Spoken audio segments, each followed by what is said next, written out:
우리가 작년에는 돈에 대해서 19개 주제를 가지고 다뤘죠. 근데 오늘은 이제 마지막 일들에 대해 처음에 이제 죽음에 대한 문제를 다룰 겁니다. 자, 대표되는 말씀 히브리서 9장 27절 한 목소리 같이 읽어볼게요. 시작. 한 번 죽는 것은 사람에게 정해진 것이요 그 후에는 심판이 있으리니. 자, 포인트 3개를 먼저 살펴봅니다. 포인트 1은 아담의 죄가 죽음을 불렀다 하는 것이고요. 포인트 2는 우리는 죽음을 준비해야 한다. 또 마지막으로는요. 다시 죽을 수 없는 세상이 다가오고 있다. 이런 3가지 포인트를 가지고 오늘 좀 주제를 다뤄보도록 하겠습니다. 자, 그럼 아담의 죄가 죽음을 불렀다 하는 것 말씀 9절 나올 때까지 한 문장이죠. 같이 한번 읽어보겠습니다. 시작. 우리는 반드시 죽는다. 땅에서 삶의 기반을 잘 닦는 것이 죽음을 막지 못한다. 좋은 일이 나날이 이어져도 죽는 것은 선택사항이 아니다. 자기 잘난 맛에 사는 사람들도 많은데 아무리 잘나도 죽음을 피하지 못한다. 살아있는 사람들에게 죽음은 언제 찾아올지 모르는 두려움이다. 이렇게도 죽음이 무섭고 임박한 현실인데 사람들은 이 현실을 쉽게 간과하며 산다. 죽음의 문제에 대한 답을 시급히 얻으려 하기보다 지금 어떻게 살아야 할까를 고민한다. 이것은 마치 내일 체크아웃 해야 하는 호텔방에서 이 방을 어떻게 꾸밀까 하고 생각하고 있는 것과 같다. 네, 시편 39편 5절의 말씀 같이 찾아서 한번 읽어볼게요. 구약성경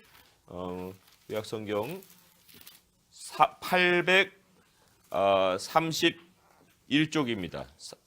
구약성경 831쪽에 시편 39편 5절의 말씀이에요.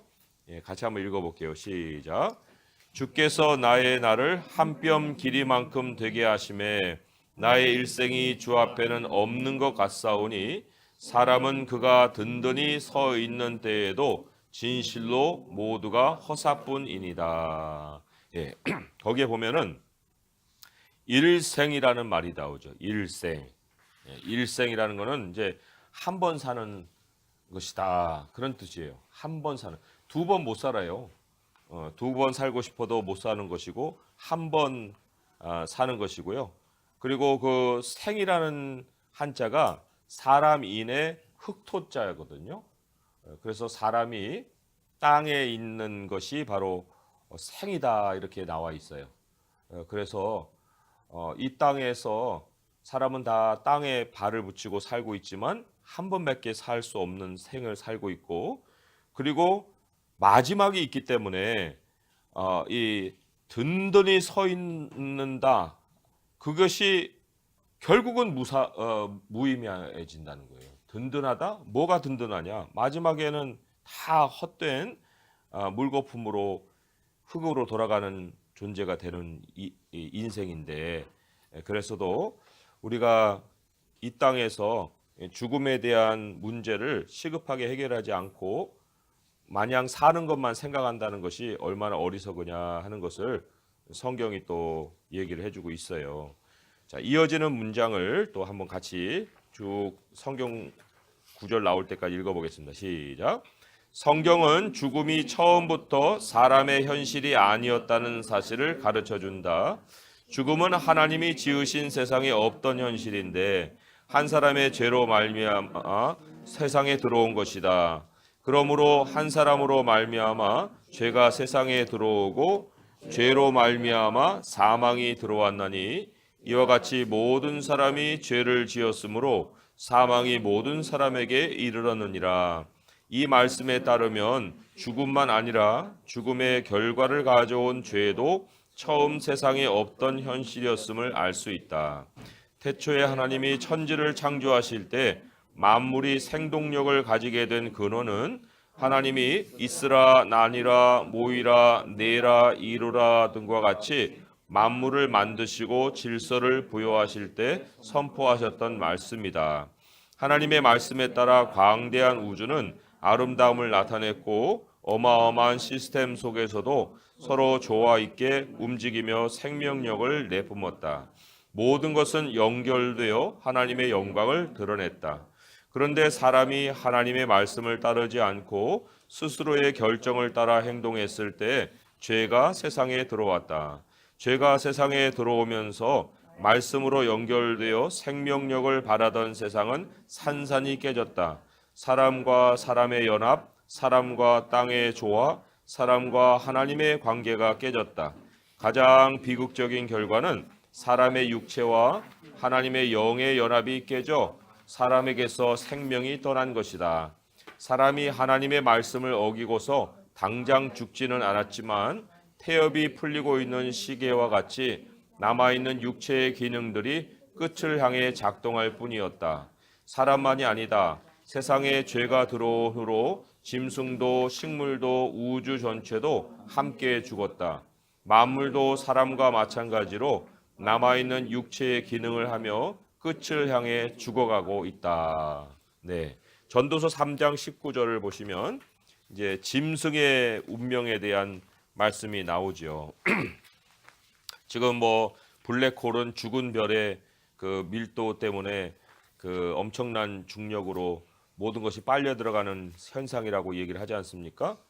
그러니까 우주도 죽은 별이 있고 또 동물들도 지금 죽어가고 있는 이런 상황이고 3장 19절의 말씀 전도서 3장 19절이죠. 같이 한번 읽어보겠습니다. 시작.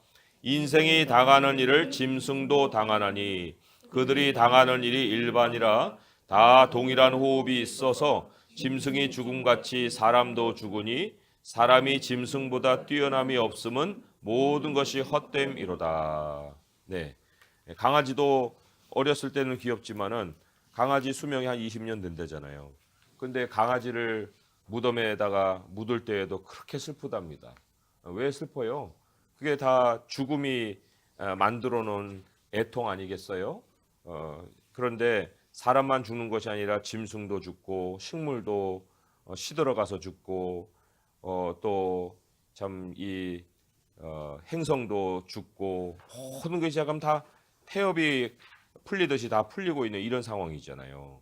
자, 전도서만 그렇습니까? 로마서도 한번 볼게요. 로마서 8장 20절에서 22절의 말씀. 이거는 뭐 관찰해서 얻은 현실이라기보다는 지금 내 안에서 벌어지고 있는 현실이에요. 우리도 지금 늙어가고 있다는 것이 죽어가고 있다는 것과 동일한 의미라 하는 겁니다. 로마서 8장 20절에서 22절의 말씀 같이 읽어볼게요. 시작.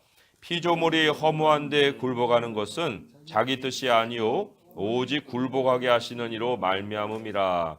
그 바라는 것은 피조물도 썩어짐의 종로를 한 데서 해방되어 하나님의 자녀들의 영광의 자유에 이르는 것이니라.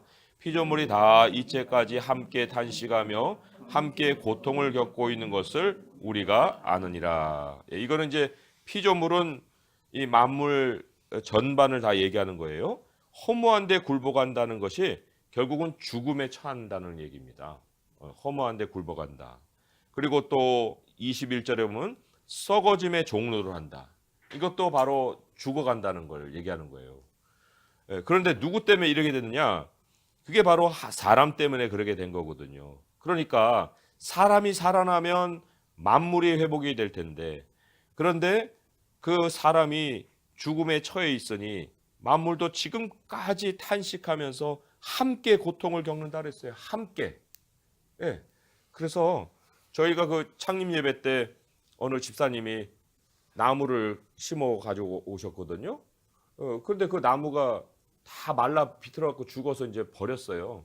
근데 그 화분 밑을 보니까 요즘은 다 그런지 모르겠는데 흙이 꽉 차 있는 게 아니고 한 3분의 2는 스티로폼이 차 있는 거예요. 그러니까 흙으로 빨아당겨야 돼. 영양분이 없고 왜 스티로폼이 있으니까 시름시름 해갖고 이제 죽는 거죠. 근데 뭐 그런 것만으로도 죽는 게 아니고 결국은 수명이 있으니까 이제 죽었겠지만 아무튼 그렇게 끝을 향해서 지금 모든 피조물이 향하고 있다. 자, 그러면 그 다음에 문장 또 읽어볼게요. 시작. 누군가는 이렇게 반문할 수 있다. 어떻게 한 사람의 죄가 그러한 어마어마한 파급 효과를 낳을 수 있는가? 어떻게 한 사람의 죄로 인해 모든 사람이 죄를 지었다고 말하는가? 그런데 이 질문 자체가 죄의 사고방식에서 나온 것이다. 죄는 만물을 산산이 깨고 부수고 찢는다. 죄는 분석력을 높이는 반면 연결성을 파괴한다. 그래서 죄의 현실을 사는 사람들이 세상을 이해할 때는 철저히 분석적이고 개인적이다. 하지만 하나님이 지으신 생명 시스템은 그 반대이다. 사람의 몸이 그 시스템을 보여주는 대표적인 예이다. 보는 기능, 냄새 맡는 기능, 듣는 기능의 기관들이 따로 있지만 몸이 죽으면 그 기능들이 한 번에 죽는다. 반대로 몸이 살면 모든 기능들은 한꺼번에 되살아나는 것이다. 성경이 아담 안에서 모든 사람이 죽은 것 같이 그리스도 안에서 모든 사람이 삶을 얻으리라고 하신 말씀이 이러한 하나님의 생명 시스템을 일목요연하게 설명하고 있다. 창세기 6장에는 죄가 들어온 세상에서 사람이 모양으로만 살아있을 뿐 흙으로 돌아가는 한시적 육체에 불과하다는 사실이 언급되어 있다. 여호와께서 이르시되 나의 영이 영원히 사람과 함께하지 아니하리니 이는 그들이 육신이 됨이라. 그러나 그들의 날은 120년이 되리라 하시니라. 여기서 알 수 있듯이 사람을 구속하는 절대 요소가 하나님의 영이다. 아담이 그렇게 만들어졌다. 사람은 모태에서 나온 육신만으로는 온전한 사람이 아니다.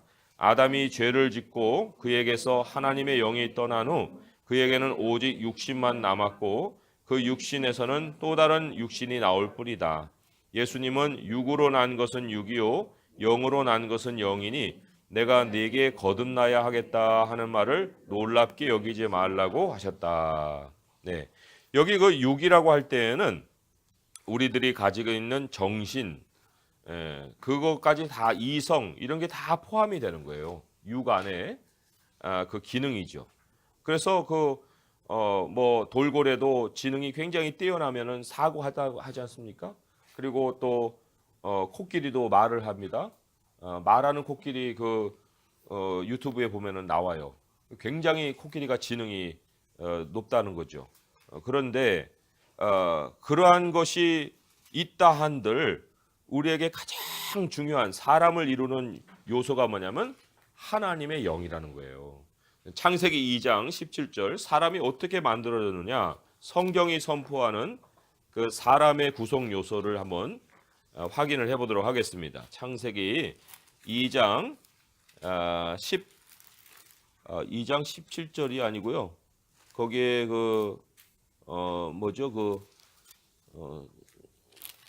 호흡을 불어넣는 것이 2장 7절인데 17절을 썼네요. 2장 7절이에요. 2장 7절. 자, 2장 7절을 같이 한번 읽어보겠습니다. 시작. 여호와 하나님이 땅의 흙으로 사람을 지으시고 생기를 그 코에 불어넣으시니 사람이 생령이 되니라.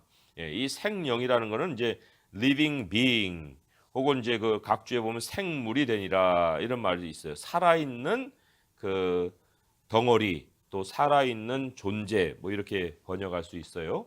근데 살아있다라고 할 때 그 근본이 뭐였느냐면 하나님의 생기였습니다. 하나님의 영이죠. 생기는 하나님의 영이죠. 그러니까 하나님의 영이 이제 우리 안에 들어와서 우리를 살아있게 하셨다. 그러니까 이게 사람의 완성인 거예요. 사람의 완성은 하나님과 더불어 되어진다. 그런데 그 영이 떠나버리면 사람은 육신만 남는다.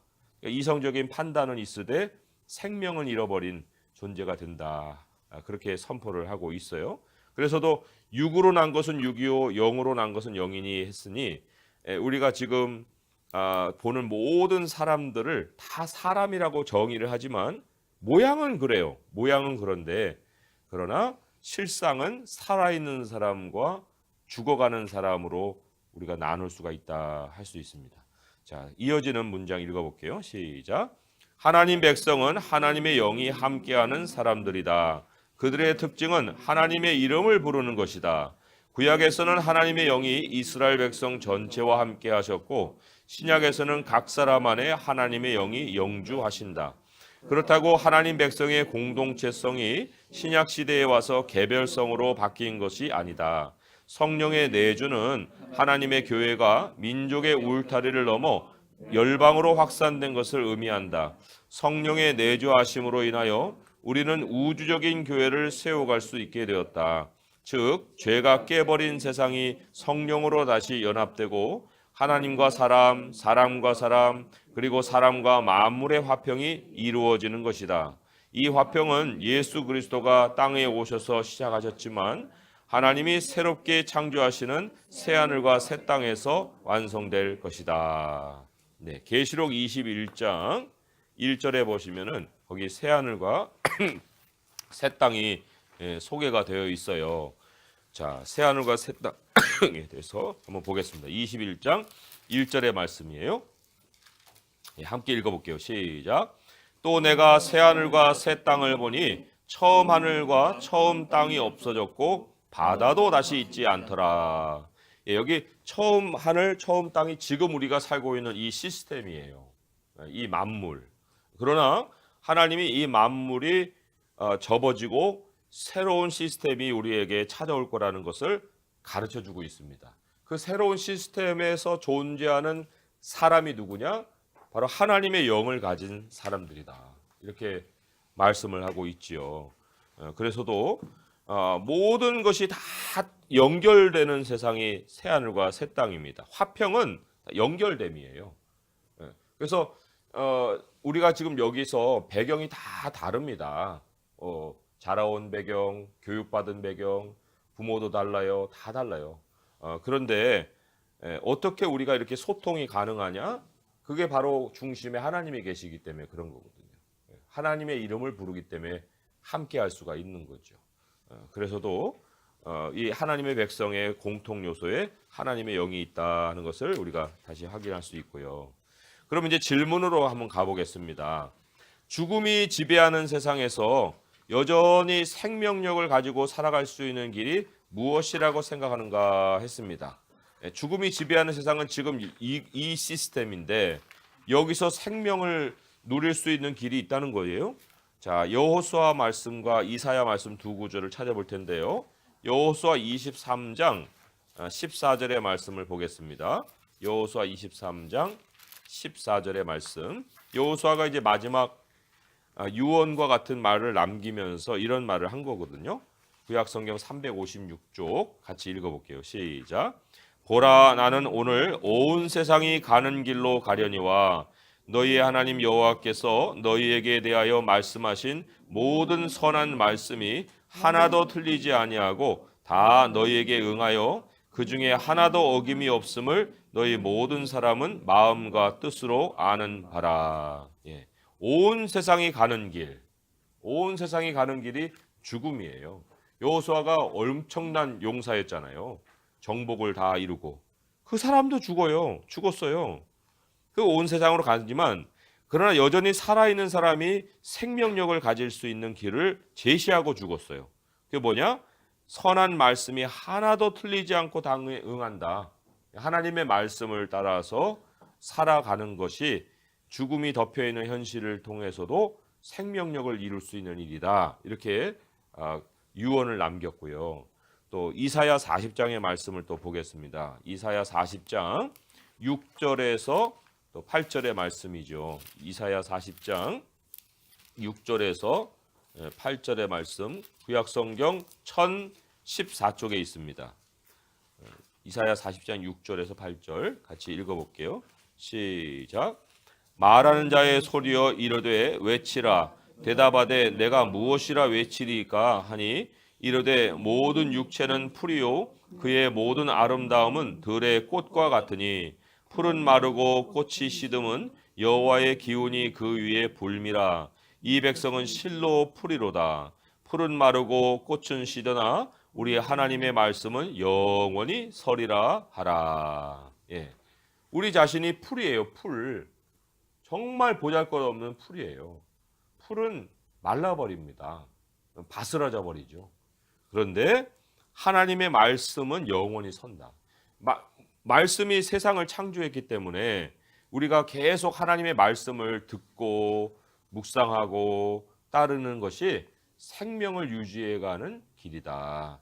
그를 성경이 얘기를 하고 있습니다. 그래서 우리 매일 아침마다 말씀 읽는 것이 어려워도 또 혼란스러워도 그거를 말씀을 늘 가까이 하는 것이 우리들이 영을 살리는 일이고 생명 있게 사는 길이에요. 자, 어떻게 우리가 이제 죽음을 준비해야 되느냐? 두 번째 포인트는 우리는 죽음을 준비해야 된다 했는데, 자, 보겠습니다. 한번 읽어볼게요. 시작. 사람은 여러 경로로 죽음을 맞는다. 가장 자연스럽게는 늙어서이지만 많은 사람들이 병이나 사고로 죽고 다른 사람의 폭력으로 인해 살해를 당하거나 스스로 목숨을 끊어 죽기도 한다. 또한 법정의 형벌로 사형을 당하는 경우도 있고 하나님이 심판으로 치셔서 죽기도 한다. 하지만 어떤 경우이든 죽음은 하나님이 그 사람에게 죽음을 결정하실 때 찾아온다. 예. 하나님이 어떤 사람들 각 사람에게 결정해 놓으신 죽음의 때가 있습니다. 뭐 태어나면은 그 늙을 때까지 아무 일 없다가 늙어서만 죽는 게 아니에요. 딱 정해진 시간이 있으면 어떤 사람은 80에, 어떤 사람은 20대에, 예, 그 왜 이렇게 죽을까? 하나님이 정해놓은 시간이 있기 때문에 그렇다는 거예요. 죽음의 결정을 하나님이 내리신다. 자, 욥기 14장 5절의 말씀 같이 읽어볼게요. 775쪽이죠. 775쪽 시작. 그의 날을 정하셨고 그의 달수도 주께 있으므로 그의 규례를 정하여 넘어가지 못하게 하셨사온즉. 예, 하나님이 날도 정하고 달도 정하고 그러니까 몇 월 며칠에 죽는다 다 정해졌다는 거예요. 예, 이거를 변기할 수가 없습니다. 사람으로서는 넘어가지 못하게 하셨다. 살 만큼 딱 정해놓고 그 시기까지 살게 하신다. 이게 하나님의 절대적인 주권이죠. 자, 그래서 그 이어지는 문장을 또 읽어볼게요. 시작. 그러므로 사는 날만 헤아리는 사람은 어리석은 사람이고 죽음의 날을 정해놓으신 하나님을 알고 죽음을 준비하는 사람은 지혜로운 사람이다. 하나님을 알지 못하는 사람들 중에도 죽음을 준비하는 사람들이 있는데 이것은 이 땅의 삶을 끝내는 준비일 뿐 진정한 죽음의 준비는 죽음 이후에 찾아올 현실을 알고 하나님 안에서 준비하는 것이어야 한다. 그 준비는 살아있을 때 하나님이 시작해 주시는 것이고 사람이 스스로 할 수 있는 일이 아니다. 그 준비는 바로 거듭남이다. 그러므로 거듭남은 땅의 행복을 위해서가 아니라 진정한 죽음을 준비할 수 있기 위함이다.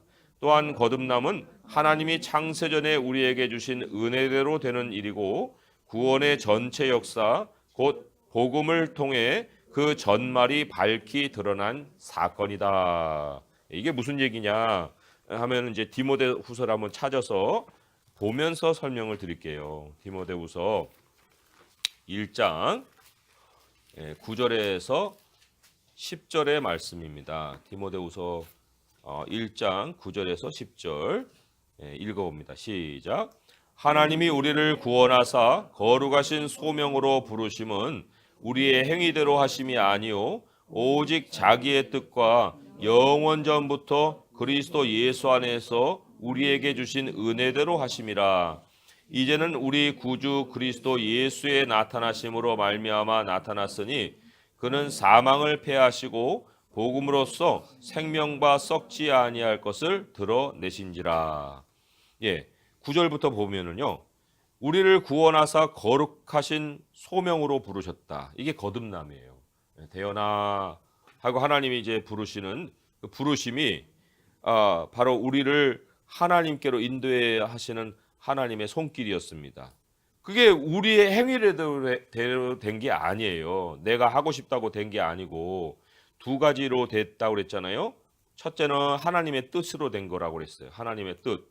근데 하나님의 뜻으로 된 것뿐만 아니라 영원 전부터 이거 우리의 의식 밖의 세상이에요. 그리스도 예수 안에서 우리에게 주신 은혜로 된 거라. 성경이 그렇게 얘기합니다.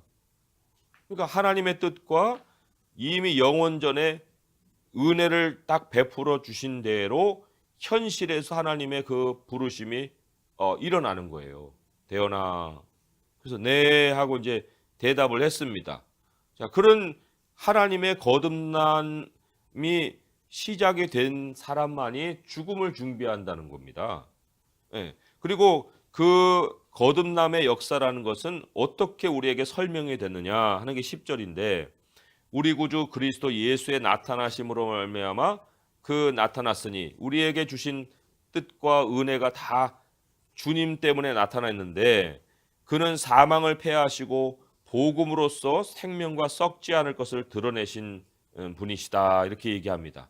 복음으로써라고 할 때 이 복음은요, 그 하나님이 끌어오신 모든 역사 전체를 다 얘기하는 거예요. 그 역사가 바로 예수 그리스도가 오실 것을 예언했고, 오신 것을 또 우리에게 선포했고, 다시 살아나신 것을 증거했고, 앞으로 오실 것을 증거하고 있습니다. 그 모든 것은 하나님의 말씀이 죽지 않았다, 그리고 예언대로 성취됐다는 것도 생명이고, 무덤에서 살아나는 것도 생명이고, 앞으로 다시 오실 것을 보여주는 것도 생명이고, 복음은 다 생명하고 연결이 되어 있습니다. 그래서 내가 살고 싶다고 살 수 있는 게 아니라 거듭남을 통해서 하나님이 살리셔서 죽음을 준비하신 것이다. 그러니까 그리스도인들은요, 목표가 부자 되는 게 아니에요. 목표는 바로 그 다음 세상을 준비해서 그 세상에 합당한 사람으로 우리 자신을 예비해 가는 것이 그리스도인의 바른 본분의 모습이다, 이렇게 볼 수 있고요. 그러면 질문을 봅니다. 하나님이, 이제 이게 오늘 들리는 말씀이라고 보세요. 하나님이 땅에서 내 삶을 정리해라, 이렇게 이제 오늘 들려주시는 거예요. 나는 그러면 죽음이 준비되어 있는가? 한번 봅니다. 누가복음 말씀과 이사야 말씀, 그리고 시편의 말씀인데요. 첫 번째로는 이제 누가복음 말씀 한번 보겠습니다. 이러한 사건을 주님이 비유를 통해서 우리에게 알려주셨는데, 누가복음 12장 20절에서 21절 두 절만 한번 같이 읽어볼게요. 시작. 하나님은 이르시되 어리석은 자여, 오늘 밤에 내 영혼을 도로 찾으리니 그러면 내 준비한 것이 누구의 것이 되겠느냐 하셨으니, 자기를 위하여 재물을 쌓아두고 하나님께 대하여 부요하지 못한 자가 이와 같으니라. 네. 준비하지 못하고 죽음을 맞은 사람의 그 이유를 뭐라고 얘기했냐면, 자기를 위해 재물을 쌓는데 하나님에 대해서는 부여하지 못했다라고 얘기를 하는 거예요. 그러니까 하나님과의 관계가 없는 사람은 갑작스러운 죽음을 맞아버린다.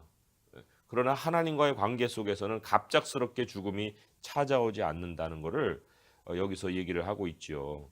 또 이사야 28장 1절에서 3절입니다. 이사야 28장 1절에서 3절의 말씀. 이사야 28장 1절에서 3절의 말씀 같이 한번 또 읽어봅니다. 이사야 28장 1절에서 3절이요. 시작.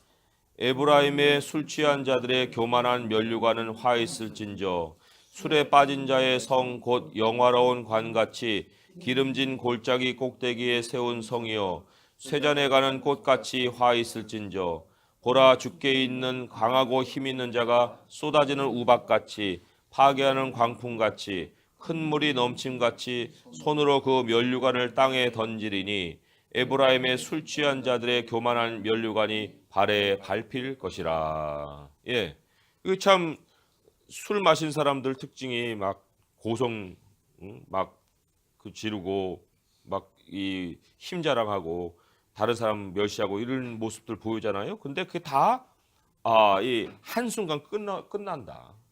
예, 그 술에 빠진 사람이 그 관 쓰고 뭐 해봐야 결국은 하나님이 땅에 던져버리면 밟혀버린다. 이게 참 세상에 취해 살던 사람들이 맞는 마지막 모습이거든요. 그래서 술이 깨면은 막 머리도 빠개지고 이제 하루 나가고 싶지도 않고 이런 모습이 있는 것처럼, 그렇게 저 세상에서 하루를 깨면 되겠습니까? 네, 이게 안 되지요.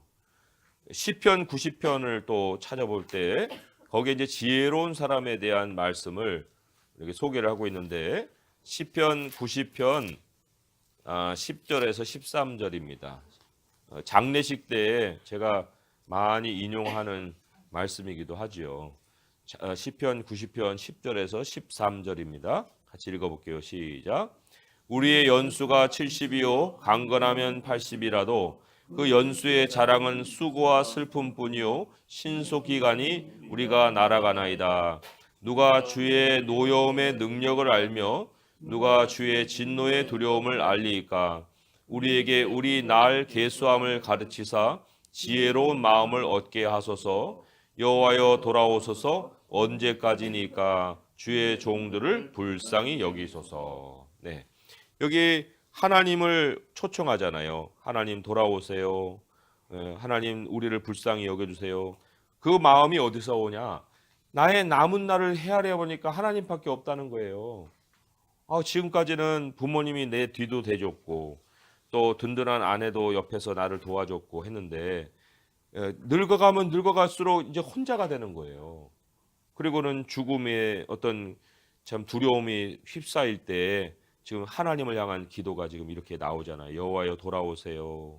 예? 언제까지입니까? 저를 불쌍히 여겨주세요. 이렇게 기도하고 있는.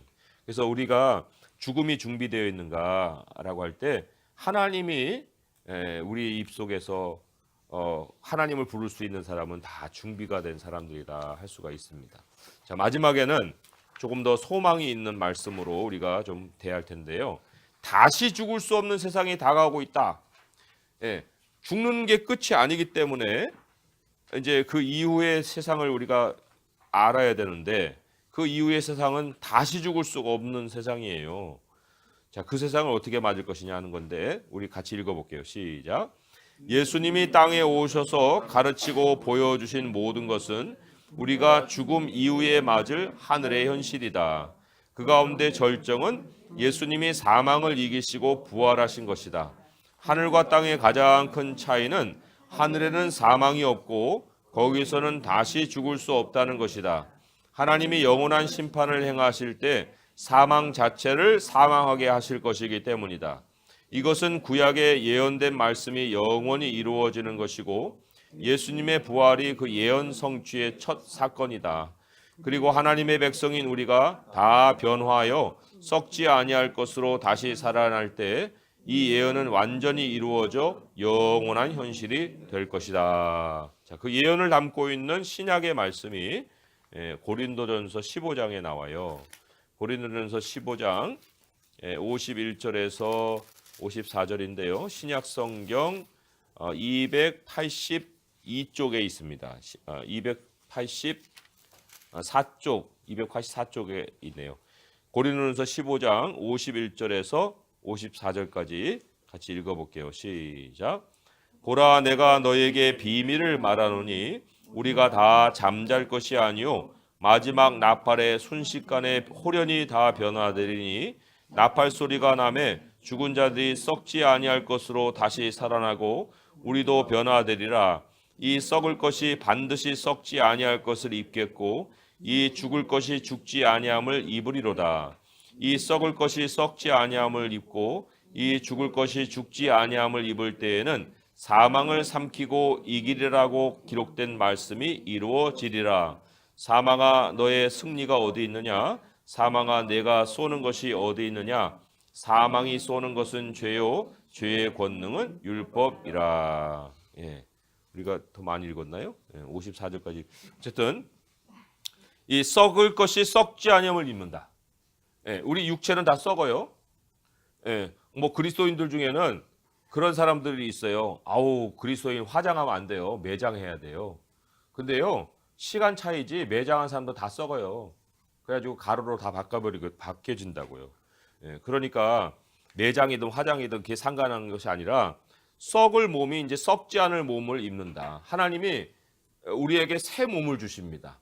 우리가 영혼을 가지고 우리 옛날 사람들 뭘 떠돌아다니고 있어요? 구천을 떠돌아다니나?